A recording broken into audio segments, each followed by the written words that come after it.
Rajasthan കോട്ടയിലെ ഭീംഗഞ്ച് police station പരിധിയിലുള്ള ഗുരുദ്വാര കോളനിയിലാണ് ഈ ഒരു കഥ നടക്കുന്നത്.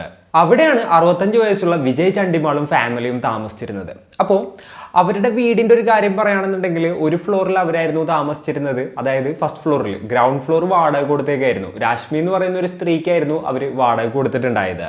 വിജയ് ചണ്ഡിമാളുടെ വീട്ടിൽ ആളുടെ മകനായിട്ടുള്ള രാജേന്ദ്ര ചണ്ഡിമാൾ ഉണ്ടായിരുന്നു. പിന്നെ മകന്റെ വൈഫായിട്ടുള്ള ഗായത്രി ഉണ്ടായിരുന്നു. അവരുടെ രണ്ടുപേരുടെയും മകളായിട്ടുള്ള പാലക് ഉണ്ടായിരുന്നു. അപ്പോൾ ഇവർ 4 പേരുമായിരുന്നു ആ ഒരു ഫസ്റ്റ് ഫ്ലോറിൽ താമസിക്കുന്നുണ്ടായത്. വളരെ റിച്ച് ആയിട്ടുള്ള ഫാമിലി ആയിരുന്നു ഈ ഒരു വിജയ് ചണ്ഡിമാളുടേത്. അതായത് അവർക്ക് ഗോൾഡ് ബിസിനസ് ആയിരുന്നു. അവിടെ നിന്ന് കുറച്ച് മാറിയിട്ട് വിജയ് ജ്വല്ലറി എന്ന് പറയുന്ന വലിയൊരു ജ്വല്ലറി ഉണ്ട്, അത് അവരുടേതായിരുന്നു. അതേപോലെ തന്നെ വേറെയും കുറച്ച് പരിപാടികൾ കാര്യങ്ങളൊക്കെ ഉണ്ടായിരുന്നു. അപ്പോൾ രാവിലെ തന്നെ ഇവരുടെ റൊട്ടീൻ നോക്കുകയാണെന്നുണ്ടെങ്കിൽ വിജയും ആളുടെ മകനായിട്ടുള്ള രാജേന്ദ്രയും ഒരു 8 മണിയൊക്കെ ആകുമ്പോൾ നേരെ ജ്വല്ലറിയിലോട്ട് പോകും. അതിനുശേഷം ഒരു വൈകുന്നേരം 8 മണി 8:30 ടൈമൊക്കെ ആകും അവർ തിരിച്ചു വരുമ്പോൾ. അപ്പോൾ തിരിച്ചു വന്നു കഴിഞ്ഞാൽ അവർ ഡയറക്റ്റ് ആയിട്ട് വീട്ടിലോട്ട് കയറില്ല. വീടിൻ്റെ അടുത്ത് ഒരു ചെറിയ ജെയിൻ ടെമ്പിൾ ഉണ്ട്, അങ്ങോട്ട് പോയിട്ട് അവർ പ്രാർത്ഥിച്ചതിന് ശേഷമാണ് ഈ അച്ഛനും മകനും ആണെന്നുണ്ടെങ്കിലും അവർ വീട്ടിലോട്ട് വരിക. അതാണ് അവരുടെ യൂഷ്വൽ റൊട്ടീൻ. എന്നാൽ ജാനുവരി 30, 2019 കഥയെല്ലാം തന്നെ മാറുകയായിരുന്നു.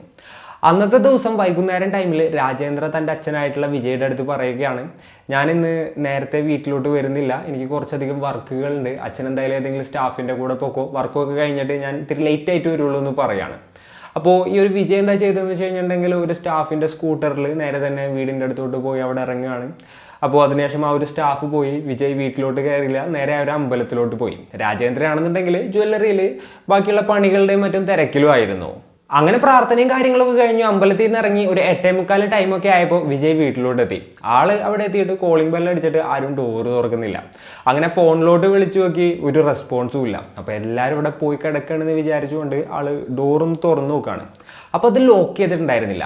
ആൾക്ക് ഭയങ്കര ഒരു സംശയം തോന്നുകയാണ്. ആ ഒരു പതറലോട് കൂടിയിട്ടായിരുന്നു ആൾ അകത്തോട്ട് കയറിയത്. സാധാരണ ഇതൊരു പതിവില്ലാത്ത കാര്യമാണ്. അതായത് ഡോറിൻ്റെ ഔട്ടുള്ള ക്യാമറയിൽ ആരാണ് എന്താണ് വന്നതെന്നുള്ളത് വ്യക്തമായിട്ട് മനസ്സിലാക്കിയതിന് ശേഷം മാത്രമേ വീടിൻ്റെ അകത്തുള്ള ആളുകൾ ഡോറ് തുറക്കാറുള്ളൂ. എന്നാൽ ഇത്തവണ നോക്കുകയാണെന്നുണ്ടെങ്കിൽ ലോക്ക് ചെയ്തിട്ട് പോലും ഇല്ല. അങ്ങനെ എന്തൊക്കെയോ ചിന്തിച്ചുകൊണ്ടായിരുന്നു വിജയ് വീടിൻ്റെ അകത്തോട്ട് കയറിയത്. ആളകത്തോട്ട് കയറിയപ്പോൾ ആള് ഭയപ്പെട്ടതുപോലെ തന്നെയുള്ള ഒരു അറ്റ്മോസ്ഫിയർ ആയിരുന്നു അവിടെ ഉണ്ടായിരുന്നത്. അതായത് വീട് മുഴുവൻ ആകെപ്പാടൊരു സൈലൻസ് ആയിരുന്നു. ആളങ്ങനെ കുറച്ചങ്ങനെ നടന്നു പോയപ്പോഴാണ് ഒരു ഞെട്ടിക്കുന്ന കാഴ്ച കണ്ടത്. അതായത് അവിടെ ഇങ്ങനെ ബ്ലഡ് ചിതറി കിടക്കുന്ന ഒരു കാഴ്ചയായിരുന്നു. ആ ഒരു കാഴ്ച കണ്ടിട്ട് ആള് അലറി വിളിക്കുകയാണ്. അതേപോലെ തന്നെ അവിടെ നിന്ന് ഇങ്ങനെ ബ്ലഡ് സ്റ്റെയിൻസ് ഇങ്ങനെ കിടക്കുന്നുണ്ട്. അതായത് ഒരാളെ വലിച്ചുകൊണ്ട് പോയ പോലെ പാടുകളും കാര്യങ്ങളൊക്കെ ഉണ്ട്. അപ്പോൾ ആ പാടാൾ നോക്കുമ്പോൾ നേരെ ഗായത്രിയുടെ റൂമിലോട്ടാണ് പോയിരിക്കുന്നത്. അങ്ങനെ നേരെ ഗായത്രിയുടെ റൂമിലോട്ട് പോയിട്ട് ആള് ഡോറ് ഓപ്പൺ ചെയ്ത് നോക്കുകയാണ്. അപ്പോഴാണ് കഴുത്തിൽ വെട്ടേറ്റ നിലയിൽ, വളരെ ക്രൂരമായ നിലയിൽ കൊല്ലപ്പെട്ട് രക്തത്തിൽ കുളിച്ച് കിടക്കുന്ന ഗായത്രിയെ ആള് കാണുന്നത്. ആ ഒരു കാഴ്ച കണ്ടിട്ട് ആള് വീണ്ടും അലറി വിളിക്കുകയാണ്. ഈ ഒരു സമയത്ത് താഴത്തെ വീട്ടിൽ വാടകയ്ക്ക് താമസിക്കുന്ന ആ ഒരു സ്ത്രീ ഉണ്ടല്ലോ, അവർ നേരെ മുകളിലോട്ട് ഓടി വരികയാണ്. അവർ പുറത്തു പോയിട്ട് വരുന്ന ആ ഒരു ടൈമിലായിരുന്നു ഈ ഒരു ഒച്ചയൊക്കെ കേൾക്കുന്നത്. അവർ ഓടി വന്നപ്പോൾ കണ്ട കാഴ്ച അതിഭീകരമായിട്ടുള്ളൊരു കാഴ്ചയായിരുന്നു. ഉടനെ തന്നെ അവർ നൈബേഴ്സിനെ മറ്റും വിവരം അറിയിക്കുകയാണ്. അതേപോലെ തന്നെ 100 വിളിച്ചിട്ട് പോലീസിനെയും വിവരം അറിയിക്കുകയാണ്. വിജയ് ആ ഒരു വെപ്രാളത്തിൽ നേരെ തന്നെ രാജേന്ദ്ര ചണ്ഡിമാളിനെ വിളിച്ച് വിവരം അറിയിക്കുകയും ചെയ്തു. അടുത്തതായിട്ട് വിജയും രാഷ്മിയും പാലക് എന്ത് ചെയ്യുന്നുള്ളത് നോക്കി ആ ഒരു വീട്ടിൽ ഇതേപോലെ തന്നെ ദാരുണമായിട്ടുള്ള രീതിയിൽ കൊല്ലപ്പെട്ട് കിടക്കുന്ന ഈ ഒരു പാലക്കിനെയാണ് അവർ കണ്ടത്. ഉടനെ തന്നെ പോലീസുകാർ അങ്ങോട്ട് എത്തുകയാണ്. അവർ ഇൻവെസ്റ്റിഗേഷൻ സ്റ്റാർട്ട് ചെയ്യുകയും ചെയ്തു. നോക്കുകയാണെന്നുണ്ടെങ്കിൽ അവിടെ നിന്ന് ഏകദേശം 1 കിലോമീറ്റർ മാത്രം മാറിയിട്ടായിരുന്നു പോലീസ് സ്റ്റേഷൻ സ്ഥിതി ചെയ്യുന്നുണ്ടായത്. അതായത് പോലീസിൻ്റെ മൂക്കിൻ്റെ തുമ്പത്ത് വെച്ചിട്ടാണ് ഇത്തരത്തിലുള്ള ഇൻസിഡൻറ്റും കാര്യങ്ങളൊക്കെ നടന്നത്. അപ്പോൾ അന്ന് യഥാർത്ഥത്തിൽ എന്താണ് സംഭവിച്ചത്? ആരാണ് ആ ഒരു വീട്ടിൽ അതിക്രമിച്ച് കയറി ഇവരെ കൊലപ്പെടുത്തിയത്? രാജേന്ദ്രക്ക് അന്ന് ജ്വല്ലറിയിൽ എന്തായിരുന്നു തിരക്കിട്ട പണി ഉണ്ടായിരുന്നത്? പോലീസുകാർ എങ്ങനെയൊക്കെയാണ് ഈ ഒരു കേസ് അന്വേഷിച്ചത്? 2019 രാജസ്ഥാനെ തന്നെ നടുക്കിയ ആ ഒരു കേസിനെ കുറിച്ചിട്ടാണ് ഇന്നത്തെ വീഡിയോയിലൂടെ നമ്മൾ സംസാരിക്കാനായിട്ട് പോകുന്നത്. Hello guys, welcome back to the channel.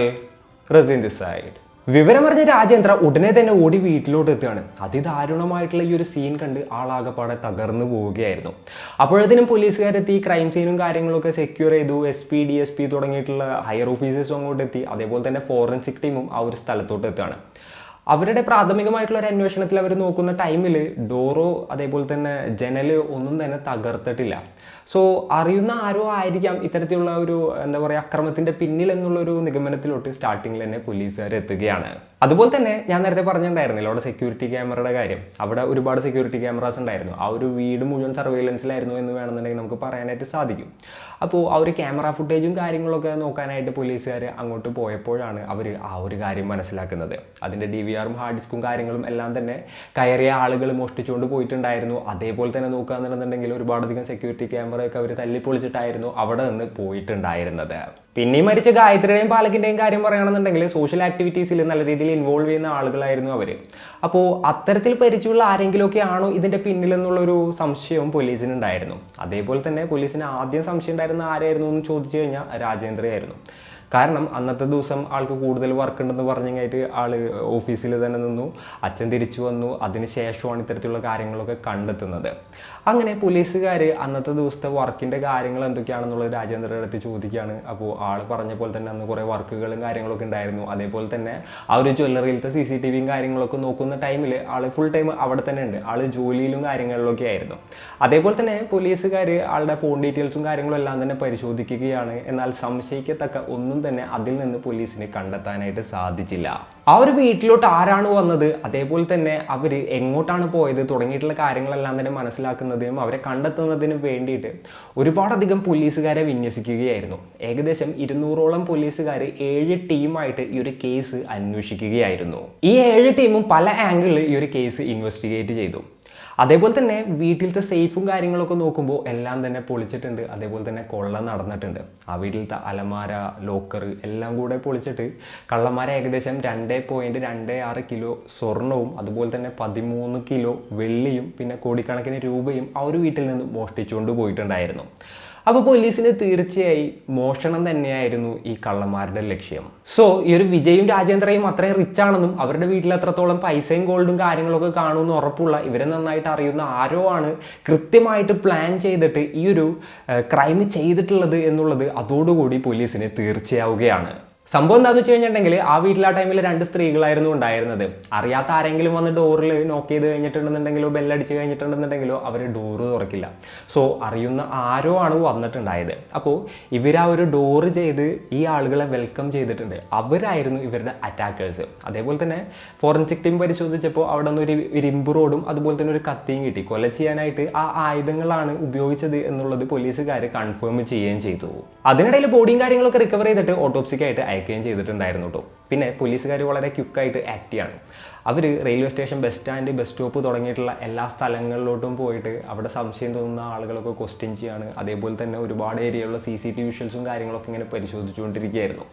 എന്നാൽ ആരാണ് ഇവിടെ വന്നത്, അതേപോലെ തന്നെ അവരെങ്ങോട്ടാണ് പോയതെന്നുള്ളതിനെ കുറിച്ചിട്ട് ഒന്നും തന്നെ കണ്ടെത്താനായിട്ട് പോലീസിനെ കൊണ്ട് സാധിച്ചില്ല. പിന്നെ ഇവരെ ചോദ്യം ചെയ്തപ്പോൾ, അതായത് വിജയനെയും മറ്റുമൊക്കെ ചോദ്യം ചെയ്തപ്പോൾ അവർക്ക് ശത്രുക്കളില്ല എന്നുള്ള കാര്യമായിരുന്നു അവർ പോലീസിൻ്റെ അടുത്ത് പറഞ്ഞത്. അതായത് ബിസിനസ് പരമായിട്ടും ഇത്തരത്തിലുള്ള ശത്രുക്കളൊന്നും തന്നെ ഇല്ല, അല്ലാതെയും ഇത്തരത്തിലുള്ള ശത്രുക്കളൊന്നും തന്നെ ഇല്ല. പിന്നെ ഇപ്പോൾ ഒരു ഗായത്രിയുടെയും മകളുടെയും കാര്യം പറയുകയാണെന്നുണ്ടെങ്കിൽ അവർക്കും വലിയ ശത്രുക്കളൊന്നുമില്ല. അവരൊക്കെ എന്താ പറയുക വളരെ സൈലൻ്റ് ആയിട്ടുള്ള ആളുകളാണ്, ആരോടും പ്രശ്നത്തിലൊന്നും പോകാത്ത ആളുകളാണെന്നുള്ള ഒരു തരത്തിലായിരുന്നു രാജേന്ദ്രയും പോലീസിൻ്റെ അടുത്ത് പറഞ്ഞത്. അങ്ങനെ പോലീസുകാർ അവിടെ നിന്ന് കിട്ടിയ എവിഡൻസ് ഈ രാജേന്ദ്രയും വിജയും കാണിക്കുകയാണ്. രാജേന്ദ്രൻ നോക്കുമ്പോൾ ഒരു സാധനം ആളുടെ കണ്ണിൽ പെടുകയാണ്. അതൊരു ഹാൻഡ് കർച്ചീഫായിരുന്നു. ആളുടെ ഓഫീസിൽ മുൻപെപ്പോഴോ വർക്ക് ചെയ്ത ഒരാൾ യൂസ് ചെയ്തിരുന്നതുമായിട്ട് സിമിലാരിറ്റി ഉള്ള ഡിസൈനും കാര്യങ്ങളൊക്കെ ആയിരുന്നു അതിലുണ്ടായിരുന്നത്. അപ്പോൾ ആളത് ആ സമയത്ത് എന്താ പറയുക ജസ്റ്റ് ഒന്ന് മൈൻഡിൽ വന്നു എന്നേ ഉള്ളൂ. ആളത് പുറത്ത് പോലീസിൻ്റെ അടുത്തൊന്നും പറഞ്ഞില്ല. അങ്ങനെ ഓട്ടോപ്സിയും കാര്യങ്ങളൊക്കെ കഴിഞ്ഞു ബോഡി വീട്ടുകാർക്ക് വിട്ടുകൊടുത്തു. അപ്പോൾ അവർ ചടങ്ങുകളും കാര്യങ്ങളൊക്കെ നടത്തി. അപ്പോൾ ഒരുപാടധികം ആളുകൾ വന്നു. അതിനിടയിൽ മസ്റ്റർ എന്ന് പറഞ്ഞ ഒരാളൂടെ വരികയാണ്. ആൾ ഇവരുടെ ജ്വല്ലറിയിൽ ഒരു 3 വർഷങ്ങൾക്ക് മുൻപ് ജോലി ചെയ്തിരുന്ന ഒരാളായിരുന്നു. ആൾ അന്ന് അങ്ങോട്ട് വന്ന ടൈമിൽ നല്ല രീതിയിൽ മദ്യപിച്ചിട്ടുണ്ടായിരുന്നു. ആൾ നേരെ വിജയുടെ അടുത്ത് ചെന്നിങ്ങേറ്റ് സമാധാനിപ്പിക്കുന്നുണ്ടായിരുന്നു. അതേപോലെ തന്നെ രാജേന്ദ്രൻ്റെ അടുത്ത് ചെന്നിങ്ങേറ്റ് സമാധാനിപ്പിക്കുന്നുണ്ടായിരുന്നു. എന്നാൽ ഇയാൾ ഇത്രത്തോളം മദ്യപിച്ചത് കൊണ്ടും നല്ല സ്മെല്ലും കാര്യങ്ങളൊക്കെ ഉണ്ട് ആൾ ആടിയാടിയായി നടക്കുന്നത്. അതുകൊണ്ട് തന്നെ ഇവർ ആളവിടെ നിന്ന് മാറ്റി നിർത്തുന്ന ഒരു സിറ്റുവേഷൻ ആയിരുന്നു ഉണ്ടായിരുന്നത്. അത് പോലീസുകാർ ശ്രദ്ധിക്കുകയാണ്. അവർ ഇയാൾ ആരാണ് എന്താണെന്നുള്ളതിനെക്കുറിച്ച് ഇങ്ങേറ്റ് കൂടുതലായിട്ട് ചോദിച്ചറിയുകയായിരുന്നു. അങ്ങനെ രാജേന്ദ്ര പോലീസിൻ്റെ അടുത്ത് പറഞ്ഞു, മസ്ത്ര എന്നാണ് ആളുടെ പേര്, ആൾ നമ്മളുടെ ജ്വല്ലറിയിൽ കുറച്ച് വർഷങ്ങൾക്ക് മുൻപ് വർക്ക് ചെയ്യുന്നുണ്ടായിരുന്നു, ആള് വെള്ളമടിക്കും എന്നുള്ളത് ഒഴിച്ച് കഴിഞ്ഞിട്ടുണ്ടെങ്കിൽ വലിയ പ്രശ്നങ്ങളും കാര്യങ്ങളൊന്നുമില്ല, അതേപോലെ തന്നെ വിശ്വസ്തനായിട്ടുള്ള ഒരാളാണ്, വലിയ പ്രശ്നക്കാരനൊന്നുമല്ല എന്നുള്ളത് പോലീസിൻ്റെ അടുത്ത് പറയുകയാണ്. എന്നാൽ അപ്പോഴാണ് ആൾക്ക് പെട്ടെന്ന് മറ്റേ കാര്യം സ്ട്രൈക്ക് ആവുന്നത്. അതായത് പോലീസുകാരെ എവിഡൻസും കാര്യങ്ങളും കാണിച്ചു കൊടുത്തപ്പോൾ ആൾക്കൊരു കർച്ചീഫിൻ്റെ കാര്യം സ്ട്രൈക്ക് ആയിട്ടുണ്ടായിരുന്നില്ലേ, അത് പെട്ടെന്ന് തന്നെ ആൾ റിലേറ്റ് ചെയ്യാണ്. അതായത് കുറേ വർഷങ്ങൾക്ക് മുൻപ് ആ കടയിൽ മസ്ത്രമായിരുന്നു അത്തരത്തിലുള്ള ഹാൻഡ് കർച്ചീഫും കാര്യങ്ങളൊക്കെ യൂസ് ചെയ്യുന്നുണ്ടായിരുന്നത്. അപ്പോൾ ആളത് പോലീസിൻ്റെ അടുത്ത് ഷെയർ ചെയ്യാണ്, അതേപോലെ തന്നെ എന്തൊക്കെയോ പന്തികേട് തോന്നുന്നുണ്ട് എന്നുള്ളൊരു കാര്യം കൂടെ ആൾ പോലീസിൻ്റെ അടുത്ത് പറയുകയാണ്. അങ്ങനെ പോലീസുകാർ നൈസായിട്ട് മസ്ത്രമിനെ കസ്റ്റഡിയിലെടുത്തു ക്വസ്റ്റ്യൻ ചെയ്യാനായിട്ട് തുടങ്ങി. പോലീസുകാരുടെ നല്ല രീതിയിലുള്ള ക്വസ്റ്റ്യനിങ്ങും കാര്യങ്ങളും താങ്ങാൻ പറ്റാതെ താൻ തന്നെയാണ് ഇത്തരത്തിലുള്ള കൊലപാതകങ്ങൾ ചെയ്തത് എന്നുള്ള കാര്യം പോലീസിൻ്റെ അടുത്ത് ആൾ സമ്മതിക്കുകയാണ്. ആൾ ഒറ്റക്കായിരുന്നില്ല, ആളുടെ ഫ്രണ്ടായിട്ടുള്ള ലോകേഷ് എന്ന് പറയുന്ന ഒരാളുടെയും കൂടെ ഹെൽപ്പോട് കൂടിയിട്ടായിരുന്നു ആ 2 കൊലപാതകങ്ങൾ ചെയ്തതും അതേപോലെ തന്നെ അവിടെ നിന്ന് അവർ മോഷണം നടത്തിയതും. ഈ വസ്ത്രത്തിൻ്റെ കാര്യം പറയുകയാണെന്നുണ്ടെങ്കിൽ ആൾ കുറേ നാൾ വിജയ് ജ്വല്ലറിയിൽ ജോലി ചെയ്തിട്ടുണ്ടായിരുന്നു. പിന്നെ മദ്യപാനാണ് ആളുടെ മെയിൻ ആയിട്ടുള്ളൊരു വിഷയം. ആൾ റോട്ടിലൊക്കെ ഇറങ്ങിയിട്ട് വിഷയമൊക്കെ ഉണ്ടാക്കുന്നത് പതിവായിട്ടുള്ളൊരു കാര്യമായിരുന്നു. അങ്ങനെ ഇരിക്കുന്ന ടൈമിലാണ് ആളുടെ അച്ഛൻ മരിക്കുന്നത്. അങ്ങനെ ഈ ഒരു അച്ഛൻ്റെ സ്വത്തും കാര്യങ്ങളൊക്കെ ഭാഗം വെച്ചിട്ട് ആൾക്ക് കുറച്ച് ലക്ഷങ്ങളൊക്കെ കിട്ടിയിട്ടുണ്ടായിരുന്നു കേട്ടോ. പിന്നെ ആളുടെ ഒരു കാര്യം പറയുകയാണെന്നുണ്ടെങ്കിൽ ഒരുപാടധികം മോഷണങ്ങൾ ആറ് നടത്താറുണ്ടായിരുന്നു. അതിൻ്റെ പാർട്ണറായിരുന്നു ഈ ഒരു ലോകേഷ് എന്ന് പറയുന്ന പയ്യൻ. ലോകേഷ് 10ാം ക്ലാസ് വരെയും കാര്യങ്ങളൊക്കെ പഠിച്ചിട്ടുള്ളൂ. അതിനുശേഷം ഈ മോഷണവും കാര്യങ്ങളൊക്കെ തന്നെയായിരുന്നു ആളുടെയും പരിപാടി. അപ്പോൾ ഇവർ രണ്ടുപേരും കൂടെ ചേർന്നിട്ടാണ് ചെറിയ ചെറിയ മോഷണങ്ങളും കാര്യങ്ങളൊക്കെ നടത്താറുണ്ടായിരുന്നത്.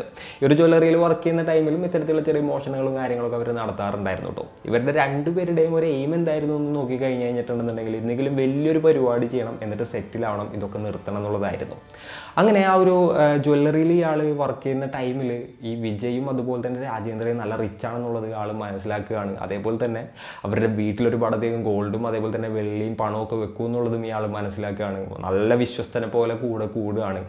അങ്ങനെ ഇവരുടെ കറക്റ്റ് കാര്യങ്ങളെല്ലാം തന്നെ അതിനോടൊക്കെ തന്നെ ആൾ മനസ്സിലാക്കിയിട്ടുണ്ടായിരുന്നു. അപ്പോൾ നമ്മളുടെ ടാർഗറ്റ് അതാണ് എന്നുള്ളൊരു കാൽക്കുലേഷനിലായിരുന്നു ആളുണ്ടായിരുന്നത്. അങ്ങനെ വസ്ത്രം ജോലിയിൽ നിന്ന് ഇറങ്ങി 3 വർഷത്തോളം ആൾ കറക്റ്റായിട്ട് കാര്യങ്ങൾ പ്ലാൻ ചെയ്തു. ആൾ എല്ലാം നോട്ട് ചെയ്തു. അതായത് വിജയ് എങ്ങോട്ടാണ് സാധാരണ പോവാറ്, രാജേന്ദ്രൻ എങ്ങോട്ടാണ് പോവാറ്, ഏതൊക്കെ ടൈമിൽ ആരൊക്കെ വീട്ടിലുണ്ടാവും, ഏത് ടൈമാണ് കറക്റ്റായിട്ട് അറ്റാക്ക് ചെയ്യാൻ നല്ലത്, അങ്ങനെയുള്ള ആളുടെ അനാലിസിസ് നോക്കിയപ്പോഴാണ് ആൾക്ക് മനസ്സിലായത് ഒരു വൈകുന്നേരം 7 മണി തുടങ്ങി 8 മണി വരെയുള്ള ടൈമാണ് കറക്റ്റ് ടൈം. ആ ഒരു ടൈമിൽ 2 സ്ത്രീകൾ മാത്രമേ വീട്ടിലുണ്ടാവുള്ളൂ. ഇവർ രണ്ടുപേരും അവിടെ ഉണ്ടാവില്ല. ഒരു ഈവനിങ്ങിൻ്റെ തിക്കിലും തിരക്കിലും ആരും പെട്ടെന്ന് നോട്ടീസ് ചെയ്യില്ല. അപ്പോൾ ആ ഒരു ടൈമിൽ ആ വീട്ടിൽ കയറിയിട്ട് ഈ ഒരു കൃത്യം നടത്തിയിട്ട് വരണം എന്നുള്ളതായി അവരുടെ പ്ലാൻ. അങ്ങനെ അവർ പ്ലാൻ ചെയ്ത ഡേറ്റ് വന്നെത്തി. കൃത്യമായി പറഞ്ഞാൽ ജാനുവരി 30, 2019 വൈകുന്നേരം 7 മണിക്ക് തന്നെ ഈ വസ്ത്രമും ലോകേഷും നേരെ അവരുടെ വീട്ടിൽ ചെന്നിട്ട് കോളിംഗ് ബെൽ അമർത്തുകയാണ്. അപ്പോൾ ഗായത്രി ആ ഒരു സ്ക്രീനിൽ നോക്കിയപ്പോൾ വസ്ത്രമാണ് വന്നിരിക്കുന്നത്. അയാളെ ഇവർക്ക് നന്നായിട്ട് അറിയാം. അതായത് കുറേ നാൾ ജ്വല്ലറിയിൽ വർക്ക് ചെയ്തിട്ടുണ്ട്, പല സമയത്തും വീട്ടിലോട്ട് വന്നിട്ടുണ്ട്. അപ്പോൾ നന്നായിട്ട് അറിയാം. അപ്പോൾ ഇവർ ഡോർ ഓപ്പൺ ചെയ്യാണ്, വാമോനെ കയറിയിരിക്കുക, ഞാൻ കാപ്പി ഉണ്ടാക്കാമെന്ന് പറഞ്ഞു കഴിഞ്ഞിട്ട് അവർ നേരെ കിച്ചണിലോട്ട് പോകുമായിരുന്നു. ഇവർ രണ്ടുപേരും ടൈം തീരെ കളഞ്ഞില്ല, നേരെ തന്നെ ആ ഒരു സ്ത്രീയെ അറ്റാക്ക് ചെയ്യാണ്. ഇരുമ്പ് റോഡ് കൊണ്ട് അവരുടെ തലക്കടിച്ചു. അതേപോലെ തന്നെ എന്താ പറയുക, അവരുടെ കഴുത്തിറക്കാനായിട്ട് ശ്രമിച്ചു. അതിൻ്റെ ഇടയിൽ ഈ ഒരു സൗണ്ടും കാര്യങ്ങളൊക്കെ കേട്ട് അവരുടെ മകളായിട്ടുള്ള പാലക്ക് അങ്ങോട്ട് വരികയാണ്. എന്നിട്ട് ആ ഒരു അക്രമം തടയാനായിട്ട് ശ്രമിച്ചു. എന്നാൽ അവർ രണ്ടുപേരും കൂടെ പാലക്കിനെയും ഓവർ പവർ ചെയ്യാണ്. അതിൻ്റെ ഇടയിൽ പാലക്ക് എന്താ പറയുക, നല്ല രീതിയിൽ ഇവരെ ഉപദ്രവിക്കാനായിട്ട് ശ്രമിച്ചതിൻ്റെ ഫലമായിട്ട് ഇയാളുടെ മേത്ത് അവിടെ കോറലുകളൊക്കെ ഉണ്ടായിരുന്നു. പോലീസുകാർ അതുകൂടെ നോട്ട് ചെയ്തത് കൊണ്ടാണ് ആരാണ് അയാൾ, എന്താണ് അയാൾ ചെയ്തിരുന്നത്, എന്താണ് നിങ്ങൾക്ക് തമ്മിലുള്ള ബന്ധം എന്നുള്ളൊരു കാര്യം രാജേന്ദ്രൻ്റെ അടുത്തും വിജയുടെ അടുത്തും ചോദിച്ചിട്ടുണ്ടായിരുന്നത്. അപ്പോൾ ഈ ഒരു വസ്ത്രവും അതുപോലെ തന്നെ ലോകേഷും കൂടെ ചേർന്ന് കയറ്റി ഇവർ രണ്ടുപേരെയും കൊലപ്പെടുത്തുകയായിരുന്നു. എന്നിട്ട് ഈ ഒരു ഗായത്രിയുടെ ബോഡി നേരെ കൊണ്ടുപോയിട്ട് ഗായത്രിയുടെ ബെഡ്റൂമിലിട്ടു. അതേപോലെ തന്നെ ഈ ഒരു പാലക്കിൻ്റെ ബോഡി അവിടെ നിന്ന് വേറൊരു സ്ഥലത്തും അവർ വലിച്ചയച്ച് കൊണ്ടുപോയി ഇടുകയാണ്. ഗായത്രിയുടെ റൂമിലാണ് ഗോൾഡും അതേപോലെ തന്നെ പണവും മെജോറിറ്റി ഇരിക്കുന്നത് എന്നുള്ളത് ഇയാൾക്ക് അറിയായിരുന്നു. അപ്പോൾ അവിടുത്തെ സേഫും ലോക്കറും എല്ലാം തന്നെ പൊളിക്കുകയാണ്. അതിനുശേഷം അവിടെ നിന്ന് ഗോൾഡും പണവും കാര്യങ്ങളും എല്ലാം മോഷ്ടിച്ച് അവിടെ നിന്ന് കടന്നു കളയുകയും ചെയ്തു.